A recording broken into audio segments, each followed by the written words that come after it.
Bienvenue à la dernière conférence midi des programmes de maîtrise et de doctorat de la démographie et du laboratoire d'études de la population. Aujourd'hui, on a le plaisir de recevoir Philippe Paquot, un étudiant sur le point de terminer, il a terminé sa thèse de doctorat dans le programme conjoint d'études en démographie de l'Université de Montréal et de l'INRS. Et qui maintenant travaille au ministère de la Famille et des Aînés, qui va nous parler du programme canadien des prestations parentales et l'emploi des mères en évolution. Alors, Philippe, à toi la parole. Merci beaucoup. Bon, c'est sûr, moi aussi, il me fait bien plaisir de vous présenter une partie de mes résultats de thèse de doctorat qui ont été sous la direction de Céline Lebourdet et Benoît Laplante. Ma thèse portait de façon plus générale sur l'évolution des ajustements de la vie professionnelle des Canadiennes en fonction de leur vie familiale. Donc, mes travaux de thèse ont fait ressortir finalement un certain nombre de résultats qui permettent de voir si les modifications dans le programme national de prestations maternité et parentale qui ont lieu au cours des années 90 et au début des années 2000 ont induit des changements finalement dans la continuité de l'emploi des mères après une naissance. Donc, c'est ce qui fait principalement l'objet de ma présentation d'aujourd'hui, mais je vais aussi en profiter pour apporter de nouvelles évidences empiriques à propos de la dynamique de la participation au marché du travail des femmes après l'arrivée d'un enfant, et puis des facteurs qui sont susceptibles de l'influencer. Donc, pour faire une brève mise en contexte, ma recherche en littérature a donc recensé très peu d'études à propos de ce thème-là, donc la dynamique de la participation au marché du travail des femmes entourant la naissance d'un enfant. Bien que, naturellement, ce thème-là a pris une plus grande importance au cours des dernières années, notamment en raison des préoccupations liées à la conciliation travail-famille et puis au bien-être des enfants et à leur développement. Donc, des sujets très importants au plan social, économique et politique, que ce soit ici ou ailleurs dans les pays industrialisés. Donc, selon la littérature, qu'elle soit finalement approchée selon une perspective économique ou sociologique, le fait qu'une femme qui a récemment donné naissance à un enfant prenne ou reprenne un emploi, ou ne reprenne pas un emploi, et puis le moment qu'elle choisit pour retourner au travail, bon, c'est lié à une variété de facteurs sur la littérature, mais une chose est passablement claire, c'est que le contexte institutionnel est intimement lié à ces décisions-là. Donc, les mères qui décident de retourner au travail, finalement, cette décision-là peut être encouragée ou, au contraire, freinée en fonction des politiques publiques déployées. Donc, que ce soit notamment en termes de politique de service de garde ou de politique de congé de maternité. Donc, à ce chapitre-là, il y a plusieurs études américaines et européennes aussi, qui ont mis en évidence une relation positive entre, d'une part, la mise sur pied de ce genre de programme-là, que ce soit finalement des programmes qui proviennent finalement d'un employeur ou du gouvernement. Et puis, d'autre part, finalement, on peut aussi parler pas juste de la mise sur pied, mais de la bonification de ces programmes-là, notamment en termes de durée de prestations accordées. Puis d'autre part, la relation qu'il y a avec la durée de temps passé à la maison, autrement dit, la vitesse de retour à l'emploi après la naissance de l'enfant. C'est donc dans ce contexte-là, cette lignée de recherche-là, que s'inscrit ma recherche, donc qui est appliquée au contexte canadien et aux réformes des programmes de prestation de maternité, comme j'ai dit, survenus à la fin des années 90 et au début des années 2000. Donc, naturellement, les programmes de prestation de maternité ne datent pas de cette période-là, mais remontent plus loin. Je vais faire un bref historique pour mettre les choses en perspective. Donc, les premières dispositions du régime ont été instaurées en 1971, ont été intégrées finalement à la loi sur l'assurance chômage.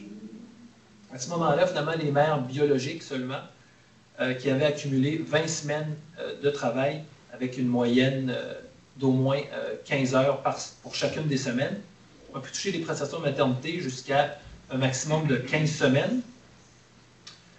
Et puis, à ce moment-là, finalement, le taux de prestation, le taux de prestation est estimé pas estimé, mais il était déterminé aux 2 tiers des gains hebdomadaires passés. jusqu'à un plafonnement, finalement, qui à l'époque était de 150 $, mais j'ai aucune idée de ce que ça fait aujourd'hui, finalement, en dollars d'aujourd'hui. Et puis, ben, au moment, en tout cas, cette disposition-là contenait aussi 2 semaines de carence, qu'on appelle, ou 2 semaines d'attente, finalement, où la personne, la mère, finalement, ne reçoit pas de prestations. En 1974, il y a eu un premier grand changement, c'est-à-dire dans sa flexibilité au régime. Donc, auparavant, on devait seulement... le congé pouvait commencer 6 semaines avant la naissance et se prolonger jusqu'au maximum 8 semaines après une naissance. Avec les nouvelles dispositions, on pouvait commencer finalement jusqu'à 8 semaines avant et se terminer jusqu'à 17 semaines après la naissance, mais toujours pour une durée maximum de 15 semaines, si on compte aussi les 2 semaines de carence qui font 17 semaines. En 1983, il y a eu les mères adoptives, finalement, qui sont devenues admissibles à peu près aux mêmes conditions. En 1990, il y a eu un grand changement, c'est-à-dire l'ajout de 10 semaines de congé parental aux 15 semaines. Le congé parental pouvait être partagé entre les 2 parents. Ensuite, il y a eu, donc, en 1990, le taux de remplacement du revenu a été fixé à 60%, donc il a diminué quelque peu. En 1993 et 1994, il y a eu de nouvelles petites modifications, c'est-à-dire la réduction du taux de remplacement du revenu qui est passé de 57 en 1993 en 1994 à 55%. Puis en 1997, c'est là qu'on rentre finalement un peu dans les périodes qui vont concerner mon étude.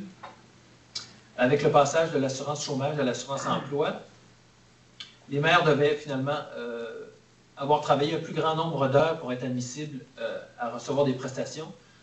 Donc, le nombre d'heures est passé de 700, de 300 auparavant à 700 à partir de 1997. Le reste des autres caractéristiques n'ont à peu près pas changé en 1997, mais c'est en l'an 2000, finalement en décembre 2000, qu'il y a eu lieu aussi une grande modification, c'est-à-dire l'ajout de 25 semaines de congé parental. Donc, ce qui a fait passer la durée totale possible de congé de 6 mois à 1 an. Il y a aussi une modification en termes d'heures travaillées qui est passée de 700 à 600. Il y a eu une légère diminution, mais le reste des autres caractéristiques n'a pas changé, c'est-à-dire que le taux de prestation est demeuré à 55% du revenu brut pour un montant maximal, un plafonnement de 413 $ par semaine. Je pense que ça fait autour de 43 000 $ par année, si je ne me trompe pas, mais bon, c'est autour de ça, finalement. Donc, en 2006 aussi, il y a eu, je dirais, un grand changement, pas nécessairement dans le régime fédéral, mais au plan canadien. Il y a eu la création du régime québécois d'assurance parentale. Je ne rentrerai pas dans le détail à ce niveau-là, parce que, même si je travaille pour le ministère de la Famille et des Aînés, et puis bon, c'est un programme québécois, c'est que finalement, les données que j'ai utilisées, puis les données qui étaient disponibles au moment où j'ai réalisé ces analyses-là, l'année 2006, finalement, n'était pas disponible à ce moment-là. Donc, il n'y a pas moyen de regarder, par exemple, les effets entre la situation avant le régime et la situation après le régime.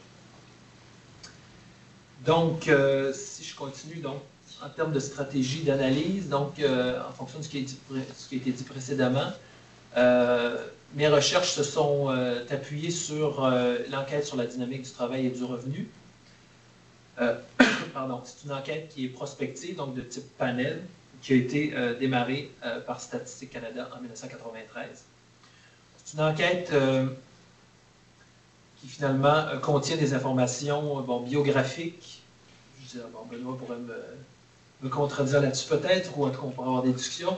Des informations longitudinales sur la vie familiale et la vie professionnelle. Entre autres, on connaît la chronologie, donc je veux dire d'un côté, la chronologie des épisodes d'emploi, des absences connues durant un emploi, et puis des épisodes sans emploi. Pour ce qui est de la vie professionnelle, il y a aussi beaucoup d'autres caractéristiques de la participation au marché du travail. Puis de l'autre côté, pour la vie familiale, on a la chronologie des unions, donc des débuts, des fins d'union, et puis des naissances, je dirais, biologiques, ça c'est sûr, mais des adoptions aussi, je pense bien, mais là, ma mémoire me fait défaut. Mais bon, de toute façon, dans mon étude, il y a seulement les naissances qui sont vérifiées. Donc, comme j'ai dit, bon, l'enquête a débuté en 1993. Donc, le premier panel a été introduit en 1993. C'est poursuivi durant 6 ans jusqu'en 1998.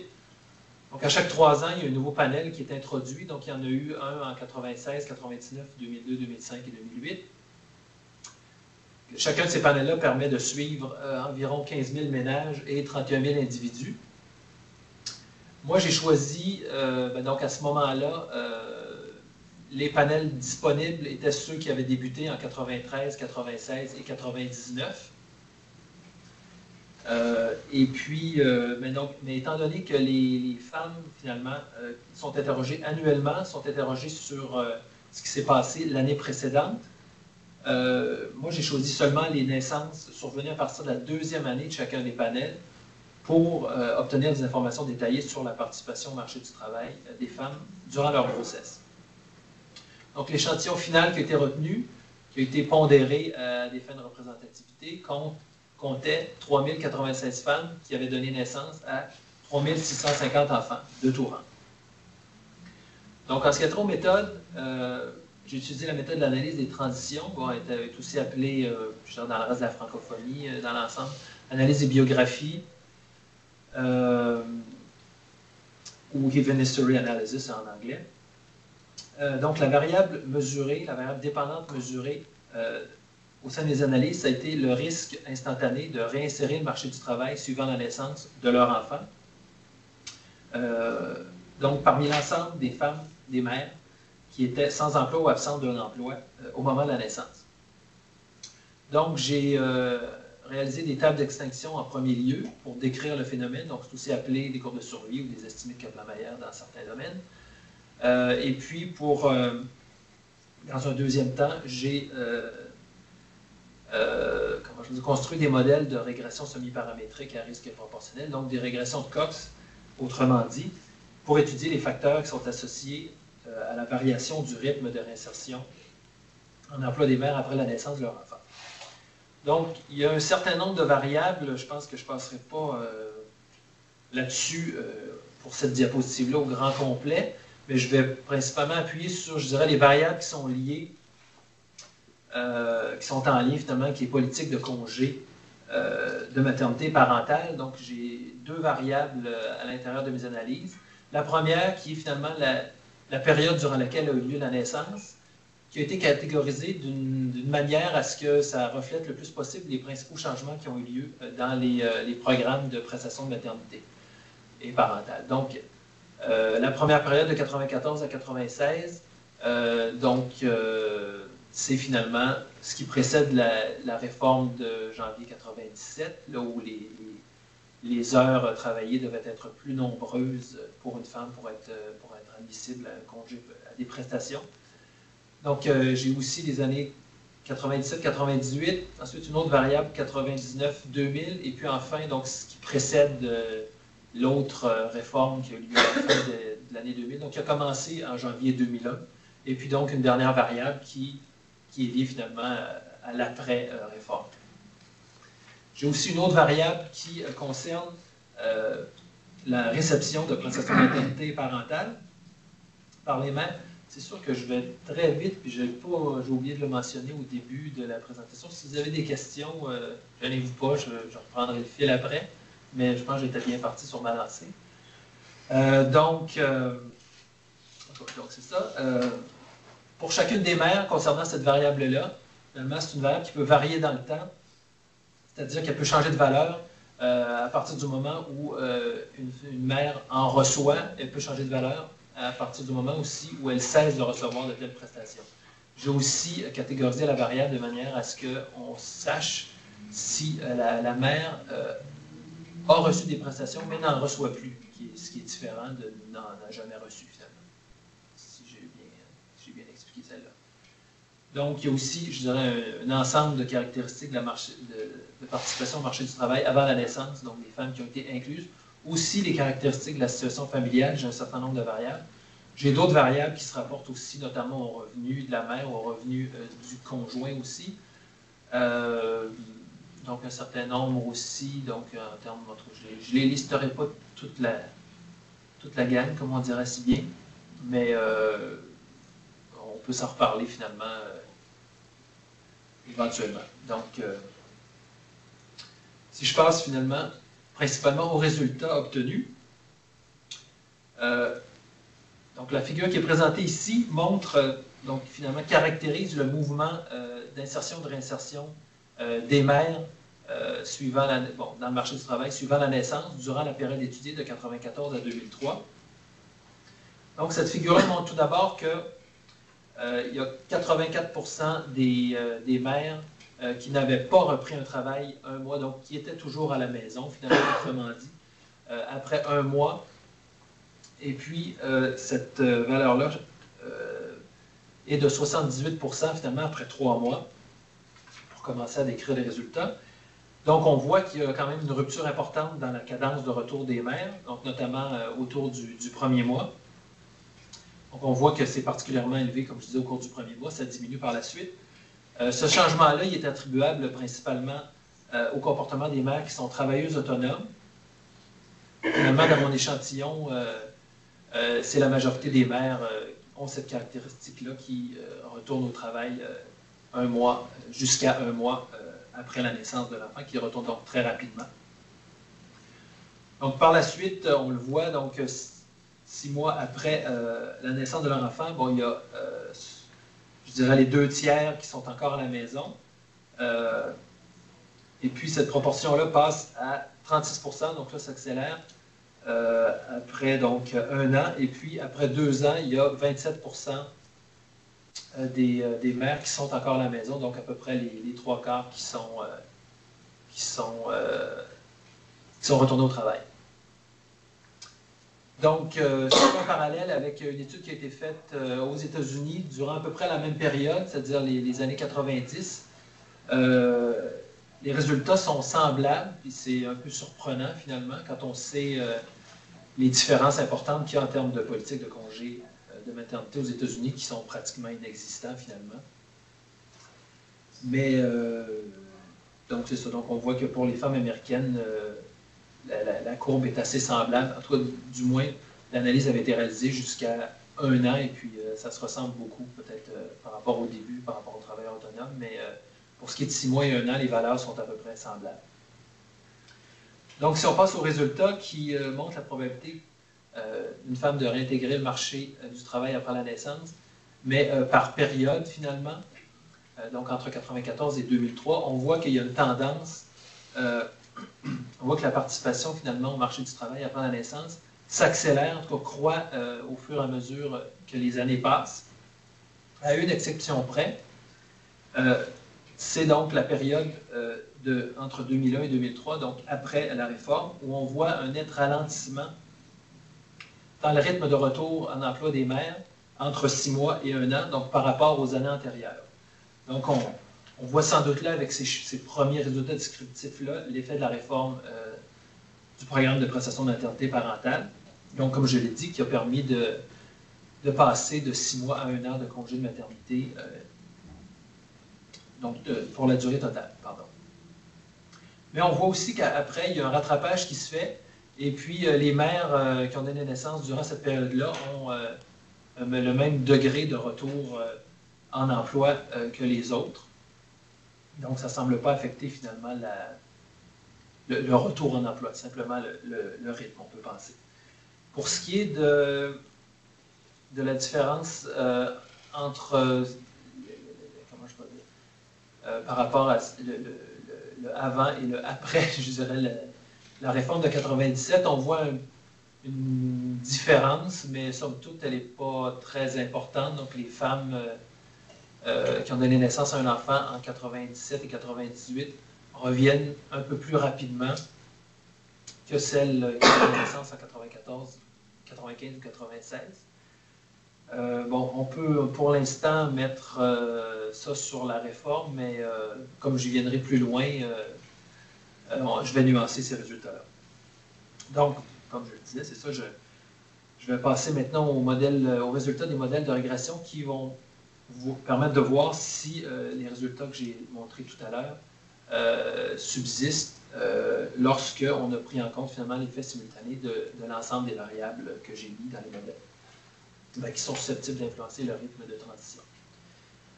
Donc, en ce qui a trait au tableau qui est présenté ici, ben, je voulais juste attirer votre attention sur le fait que les coefficients qui sont présentés, sont présentés sous leur forme de rapport de risque, donc sur leur forme exponentielle, et puis que ces rapports-là doivent être interprétés en fonction de la catégorie de référence qui est entre parenthèses. C'est pas super clair. On voit à gauche les variables qui sont entre parenthèses, les catégories, pardon, qui sont entre parenthèses. Donc, un risque qui est supérieur à 1 indique que cette catégorie-là, je dirais, augmente le risque d'insertion de réinsertion. Et à l'inverse, ben, un risque qui est inférieur à 1 indique que le risque est diminué. Donc, tout d'abord, on peut constater que les femmes qui ont donné naissance à un enfant durant les années 99 et 2000 affichent globalement une propension plus grande à réintégrer un emploi, donc une propension plus, je dirais, un rythme plus rapide pour l'insertion, donc de 23% par rapport à celles qui ont donné naissance à un enfant entre 2001 et 2003. Donc, ce résultat-là confirme finalement ce qui a été observé au plan descriptif, donc qui reflète l'effet, en tout cas à notre avis, de la réforme du Programme national de prestations de maternité parentale de janvier 2001, comme je l'ai dit, qui a permis d'allonger la durée du congé. Par contre, pour ce qui est de la catégorie de 1997-98, on ne voit pas d'effet significatif, donc on peut penser que la réforme de 97 n'a pas eu d'effet sur le rythme de retour en emploi des mères. Donc, il y a aussi un certain nombre d'autres variables qui influencent de façon significative le rythme d'insertion. Donc, on voit ici, j'ai mis, brièvement, je peux peut-être en parler, ce sont sensiblement des variables liées au capital humain aussi qui vont dans le même sens. Donc, c'est-à-dire que des mères qui ont un capital humain élevé, une scolarité plus élevée ou une expérience de travail plus élevée. Donc, on le voit, j'ai oublié de parler aussi de cette variable-là, mais j'y reviendrai. Donc, un diplôme universitaire obtenu et puis aussi des années d'expérience de travail plus élevées. On voit que ça augmente le risque de retour en emploi. Donc, on voit qu'on peut penser que les investissements de ces femmes-là, ben, donc, cherchent à les rentabiliser en faisant un retour en emploi plus rapide. Donc, pour ce qui est de la variable qui a travaillé, les femmes qui ont travaillé l'année précédant la naissance aussi, ça a un impact important. Donc, ça augmente près de 5 fois les chances pour les femmes de réintégrer le marché du travail. Donc, ça, c'est peut-être lié aussi à une question de continuité du travail, d'attachement et de... Mais bon, je reviendrai un peu plus loin avec une autre variable. Donc, mes résultats montrent aussi que le fait de recevoir, de ne pas recevoir de prestations, que l'on en ait ou non reçu auparavant, ça augmente d'environ 50% la probabilité de réintégrer rapidement le marché du travail. Donc, on voit finalement qu'un tel revenu de remplacement, une telle politique, c'est important pour diminuer le coût d'opportunité pour les mères de demeurer à la maison. Il y a des résultats concordants qui ont été obtenus pour d'autres contextes, donc notamment en Angleterre et dans les pays scandinaves. Finalement, aux États-Unis aussi, qui ont montré que les mères, comme je le disais, qui bénéficiaient d'un programme de prestations de maternité, que ce soit de l'employeur ou de programmes gouvernementaux, restaient plus longtemps à la maison. Et puis, ben, ça, c'est pas nécessairement dit dans mes résultats, mais selon la durée des prestations aussi, ça peut, augmenter la probabilité de retour en emploi des mères. Pas simplement la durée, mais l'intensité du retour. Donc, il y a aussi d'autres caractéristiques importantes de la participation au marché du travail des mères. Ici, j'ai oublié de mentionner, c'est un tableau qui concerne seulement les mères qui ont travaillé l'année précédente la naissance, parce que, donc, pour finalement regarder les caractéristiques de cette participation-là, si je prends par exemple, je vais venir plus loin, donc si je prends par exemple le type de travail, qu'on soit employé ou travailleur autonome, on voit que c'est un statut qui est vraiment différent et qui a un gros impact finalement sur le rythme de participation. parce que les travailleuses autonomes, pardon, ont 2 fois plus de chances de revenir rapidement en emploi. Bon, le résultat est facile à interpréter. Les femmes les mères dans cette situation-là ont souvent une double pénalité, finalement. Elles doivent soit trouver un remplaçant durant leur absence pour, je dirais, continuer leur entreprise. Bon, ce qui peut être difficile et coûteux. Et puis, de l'autre côté, ben, ces femmes-là, ces mères-là ne sont pas admissibles de toute façon aux prestations de maternité. Donc, à un revenu de remplacement. Pour ce qui est aussi de la variable qui est ici, à travailler les 3 derniers mois de la grossesse, bon, on voit que le risque est beaucoup plus élevé de retour rapide. Donc, il y a d'autres études qui ont interprété ces résultats-là en termes d'attachement au marché du travail et puis de valeur, parce que, bon, les données de l'EDTR ne contiennent pas de ce genre d'informations-là en termes d'intention, de valeur et d'attitude par rapport au travail et à la famille, probablement, qui peuvent être des variables prédictives importantes pour la participation au marché du travail des femmes. Donc, comme je le disais, ça peut dénoter finalement un attachement plus important au marché du travail et puis un style de vie orienté davantage vers la carrière si on travaille jusque tard dans la grossesse. Donc, c'est ce que ces résultats pourraient refléter. Enfin, il y a un dernier résultat qui concerne le dernier régime d'emploi des mères qui montre qu'il n'y a pas de différence significative entre le temps plein et le temps partiel, le fait d'avoir exercé à temps plein ou temps partiel. Avant la naissance. Ce que je voulais dire aussi, c'est par rapport à ce dernier résultat-là, j'ai réalisé des analyses supplémentaires, mais en tenant compte finalement de la modalité de retour. Je n'en parlerai pas spécifiquement dans le cadre de cette présentation-ci, parce que ça serait un peu trop long, mais donc pour ces analyses-là, finalement, ont été aussi réalisées en tenant compte de la modalité de retour en emploi des mères, donc que ce soit à temps plein ou à temps partiel.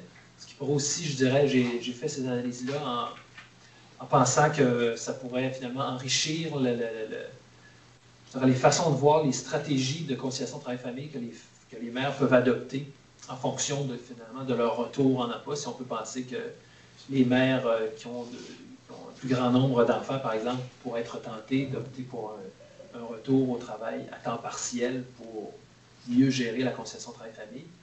Mais donc, dans ces analyses-là, on voit très bien que l'effet peut être très variable selon le type de retour. Pour ce qui est du dernier régime d'emploi, si ma mémoire est bonne, bien, finalement, les femmes qui étaient à temps partiel avant la naissance ont 5 fois plus tendance à retourner à temps partiel aussi avant. Donc, on voit qu'il y a une sorte aussi de continuité de la participation au marché du travail, une stabilité après une naissance ou même après un tel événement, souvent. Donc, en tout cas, j'aurais d'autres résultats à présenter, mais je vais m'arrêter ici pour ce qui est de mes recherches d'aujourd'hui. Je voulais simplement terminer peut-être rapidement en abordant brièvement quelques-uns des raffinements qui pourraient être souhaités ou des améliorations qui pourraient être souhaitées pour améliorer les connaissances ou même, bon, je dirais, contourner certaines des limites de mes analyses. Donc, le premier commentaire que j'aurais, c'est que on a vu ailleurs, finalement, il y a d'autres études internationales qui ont été faites et puis qui montrent que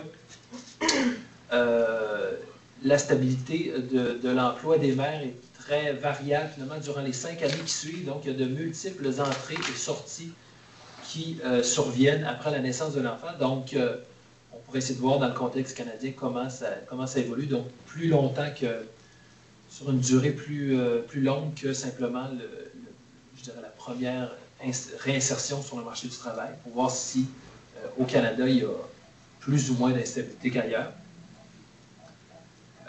Ensuite, ben, il aurait fallu que j'expose une des limites de mes analyses, c'est-à-dire de prendre en compte l'effet des conditions d'emploi, c'est-à-dire en insérant sûrement aussi une variable qui est liée au contexte d'emploi, par exemple le taux de chômage régional, ou peut-être pour essayer aussi de voir l'effet de cette variable-là. Et puis, ben, quand j'ai fait mes analyses aussi, j'ai rapidement vu que Au plan provincial, c'est plus difficile, il y a un nombre de cas beaucoup moins élevé. Si on veut, je dirais aller en profondeur, dans des analyses plus en profondeur, on pourrait faire des descriptions, mais c'est souvent difficile d'aller plus loin. Parce que c'est sûr que ce qui serait intéressant, c'est de voir aussi avec les données disponibles, de voir avec la récente réforme du congé parental, pas la récente réforme, mais le nouveau régime québécois d'assistance parentale, comment ça a évolué. Je sais qu'il y a déjà une recherche depuis que j'ai effectué la mienne. Il y a Catherine Marchal qui a fait des analyses là-dessus.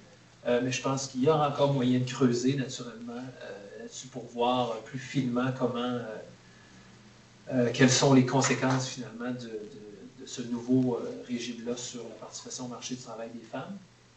Et puis, c'est sûr qu'en terminant, je vous invite à consulter un article que j'ai réalisé, que nous avons réalisé, qui est sorti il y a quelques mois, qui est dans les cahiers québécois de démographie, puis qui contient naturellement beaucoup plus de résultats, donc comme je disais, par rapport aux caractéristiques familiales, et puis qui montre d'autres modèles qui tiennent compte de la modalité de la participation au marché du travail des femmes, mais selon un retour à temps plein ou à temps partiel. Donc, il y a, à mon avis, beaucoup de richesse de résultats dans cet article-là que je vous incite à consulter.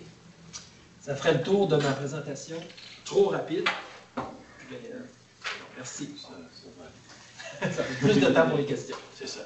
Merci beaucoup, Philippe. On pourrait passer aux questions. Je vois les mains bouger ici autour. J'ai de la difficulté à voir à Québec et à l'Université de Montréal s'il y a des questions. Je vais commencer avec celle ici, mais s'il y en a, n'hésitez pas à vous manifester. Oui. Moi, c'est bien, c'est la classique de tout début de période de questions. Est-ce que la présentation va nous être disponible? Je dirais que oui, mais je ne sais pas par quel canal. Je ne sais pas si je peux l'envoyer par courriel aussi, ça c'est sûr et certain. Courriel ou... philippe.paco@nfa.gouv.qc.ca. Oui, attends, répète. Oui, c'est ça que j'allais dire, MFA. mfa.gouv.qc.ca. Oui, puis c'est le point au milieu. Sinon, je sais que via le partenariat, souvent c'est disponible, mais là, c'est pas dans le cadre. Je suis plus habitué aux activités du partenariat. Mais je peux les mettre en ligne. Au SIX, oui, c'est sûr, je veux dire. Sinon, on va arranger de certaine manière. On va arranger ça. Les autres, on va arranger ça. Pas de problème.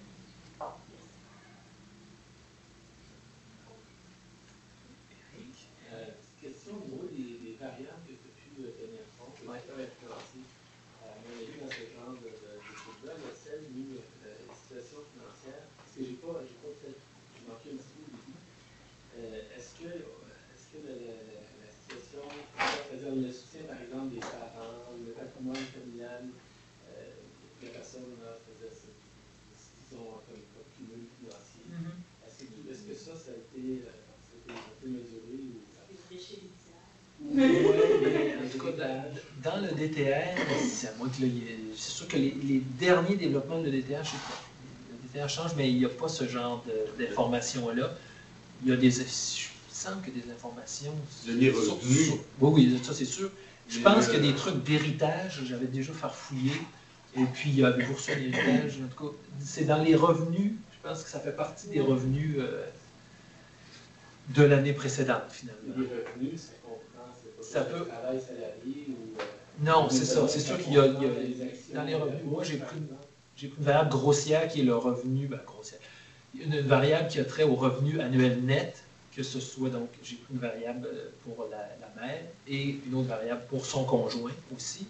Et puis là, on voit, les résultats ne sont pas significatifs, je ne les ai pas présentés, ils ne sont pas significatifs dans les modèles initiaux qui ne tiennent pas compte de la modalité de retour en emploi. Mais on voit, c'est ça qui est intéressant, c'est quand on y va de façon séparée, on voit que là, ça influence.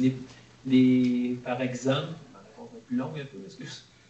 Mais par exemple, les mères qui ont un conjoint avec un revenu parmi les plus élevés ont davantage de chances de revenir au travail à temps partiel. Mais ce n'est pas significatif à temps plein. Donc, quand je parlais de modalité d'organisation familiale, ça peut...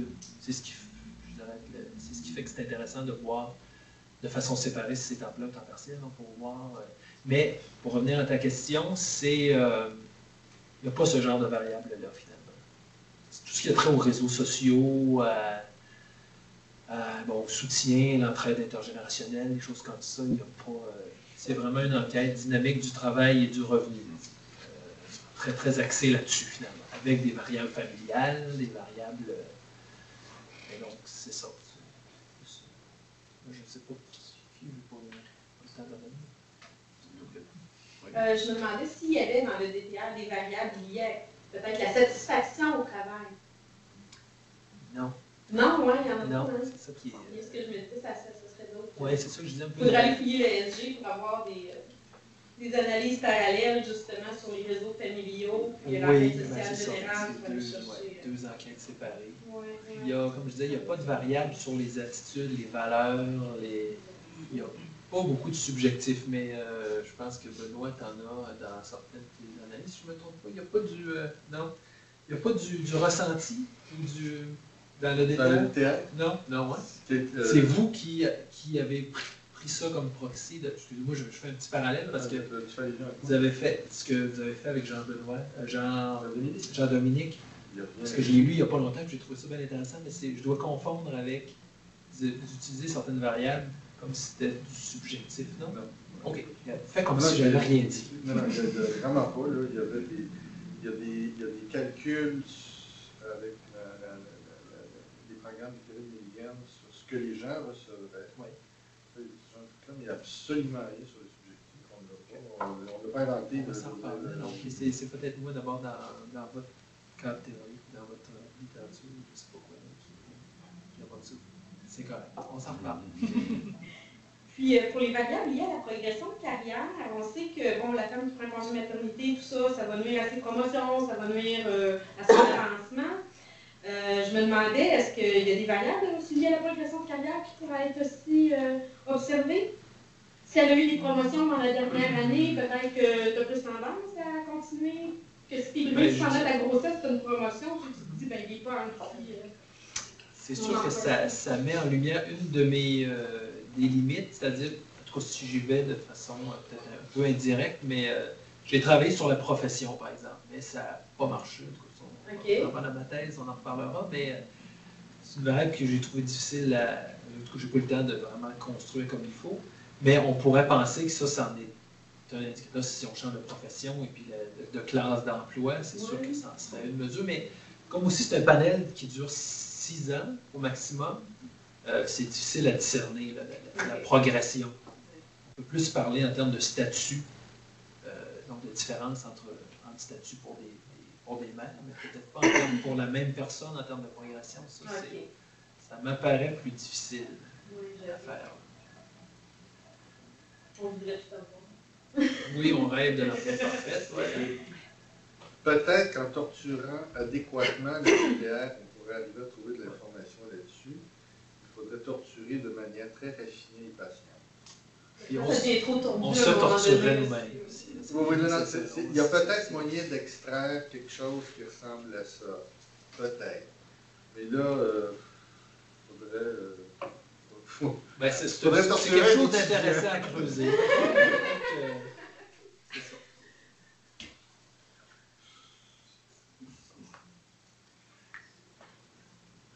Je ne sais pas si à Québec ou à l'Université de Montréal, il y aurait des commentaires, des questions ou... Non. Non. Ici non plus. Je pense qu'il n'y a personne qui a d'autres commentaires ou questions. Pascal? Peut-être que ma question va aller en compte un peu de la façon de faire des modèles. Mais on avait vu quelque part dans le EG que parfois les femmes ne retournaient pas au travail pour la simple raison qu'elles avaient l'intention d'avoir un autre enfant bientôt. Donc, tu sais, donc ça, c'est le après. Oui. Mais en 6 ans, c'est sûr que... On appelle ça l'hétérogénéité dans notre cerveau. c'est ça. Ouais.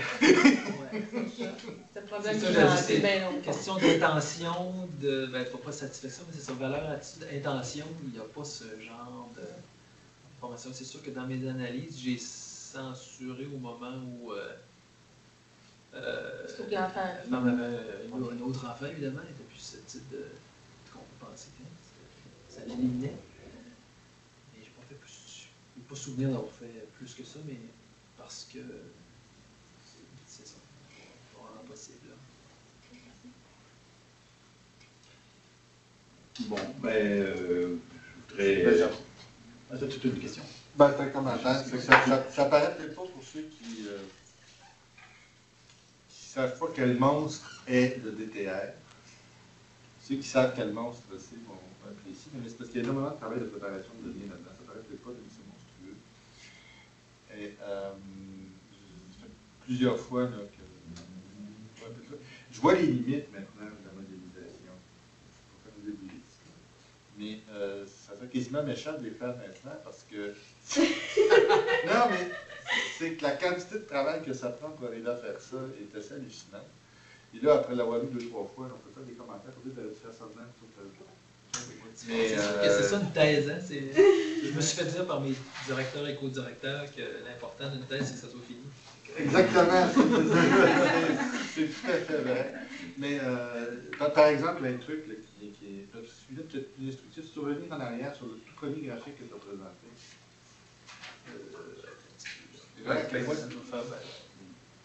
Oui, c'est vrai, c'est des flèches. Hein.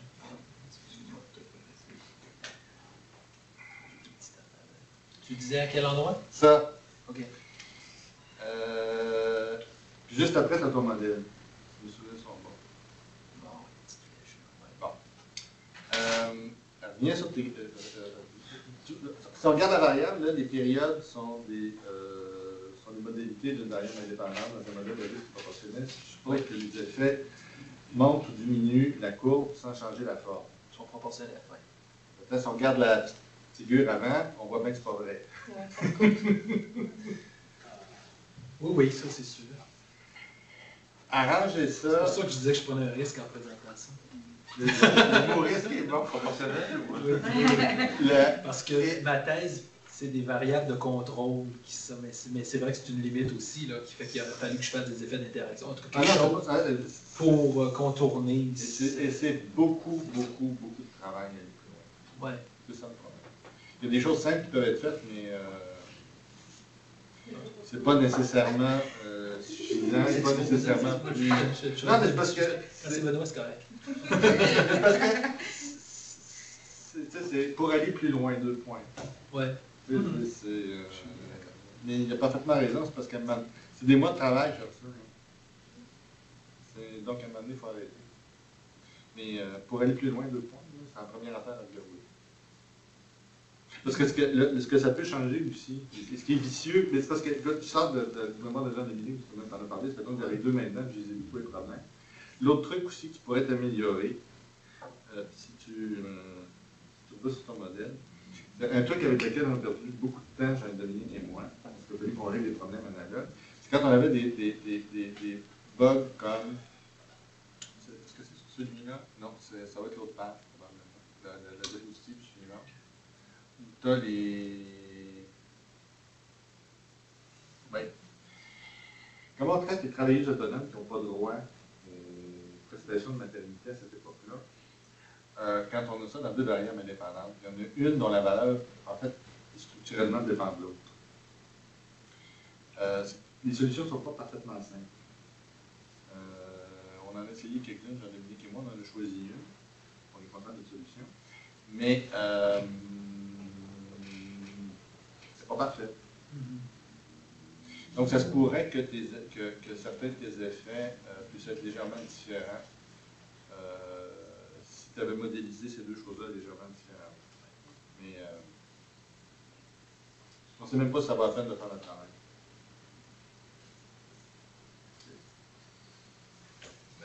Fait que, on peut aller plus loin 2 points. Oui. Mais c'est toujours comme ça.